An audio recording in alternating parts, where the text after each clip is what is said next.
कोणाला देव दिसला का? पृथ्वीच्या जन्मापासून देव कोणाला दिसला नाही. देव पायाची गोष्ट नाही आणि गाडगे बाबा सांगून गेले आणि तो दिसणार बी नाही. पण 32 कॅरेट सोन्यापेक्षा शुद्ध आपल्यावर प्रेम करणारे आपले आई वडील या समाजात आहेत आणि ती आपले खरे आई वडील आपले देव आहेत. आणि फक्त आई नाही, आई वडील दोघे बघा. कारण फक्त आईचं कर्तृत्व श्रेष्ठ आहे का? नाही. कुणाला डोळे झाकतात सुंदर दिसते, कुणाला रंभा उर्वशी वसुंधरा दिसते. कुणाला डोळे झाकतात सुंदर दिसते, कुणाला रंभा उर्वशी वसुंधरा दिसते. नव नाटकी जगास न जाणो काय काय दिसते. मी डोळे झाकतात राबणारी माय दिसते. मायचं संसारिकांना बघत गेलो, त्यांना मनाचा अहंकार पुसत गेला. कधी कधी अहंकार व्हायचा, आपण भाषण करतो, व्याख्यान करतो, घरी गेलं की आमच्या म्हणायची बाबू मुंगी होऊन साखर खाय, हत्ती होऊन लाकड फोडू नको. त्यावेळेस संसाराच्या ज्ञानात माझी पीएचडी होल्डर वाटे. मायचं संसारिकांना बघत गेलो, त्यांना मनाचा अहंकार पुसत गेला आणि सतत चालणाऱ्या बापाच्या पायाच्या भेगाईत मला यशाचा मार्ग दिसत गेला.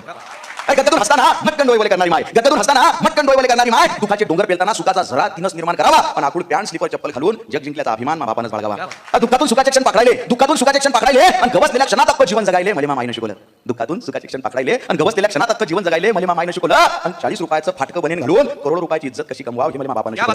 40 रुपयाचं फाटकं बनेन घालून करोड रुपयाची इज्जत कशी कमवावी हे मला बापाने शिकवलं. 5-50 हजार कधी मोजले नाही. एका तमाच्या हाताने बापाच्या मला संकटातून सावरण्याची ताकद त्या हातात आहे. मला संकटातून सावरण्याची ताकद त्या हातात आहे. ते सारेगमप भूपाली भैरवी कशासोबत खातात नाही माहिती आमच्या आईला, पण तिने गायलेल्या प्रत्येक रागात मला झोपवण्याची ताकद आहे.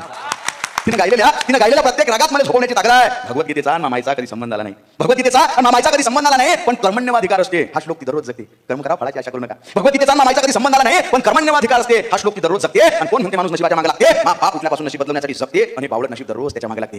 कोणी म्हणे बाप आमदार आहे, कोणी म्हणे बाप खासदार आहे, कोणी म्हणे बाप जहागीरदार आहे. कोणी म्हणे बाप आमदार आहे, कोणी म्हणे बाप खासदार आहे, कोणी म्हणे बाप जहागीरदार आहे. छाती फुटेपर्यंत हा पठ्ठा सांगत असतो बाप इमानदार आहे. बाप इमानदार आहे. मानले की आमचा बाप आम्हाला गरीबी नको असतो, पण आम्हाला माहिती आहे तो त्यासाठी काय काय सोचतो. असतील लखोपती करोडपती लोक या जगात, पण हसून दाखवा आनंदात जसा मा बाप दुःखात हसतो. हसून दाखवा आनंदात जसा मा बाप दुःखात हसतो. कितीतरी सुंदर चेहरे हजारो नजारे पाहिले असतील काढवलेल्या डोळ्यांना मामायच्या, पण घमंड आहे मले याजही माझा चेहरा तिला जगात सगळ्यात सुंदर दिसतो.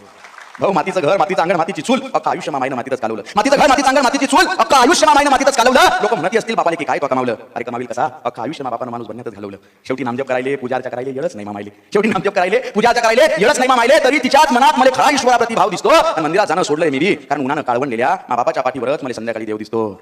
शेवटी याच मायबापाचं नामस्मरण करत मला मरण येऊ दे आणि तमशील देवात हा चमत्कार होऊ दे. शेवटी याच मायबापाचं नामस्मरण करत मला मरण येऊ दे आणि तमशील देवात हा चमत्कार होऊ दे. तो स्वर्ग तो मोक्ष तुझा तुलाच राहू दे. तो स्वर्ग तो मोक्ष तुझा तुलाच राहू दे. पुन्हा फक्त एकदा याच मायबापाच्या पोटी जन्म घेऊ दे. पुन्हा फक्त एकदा याच मायबापाच्या पोटी जन्म घेऊ दे. धन्यवाद.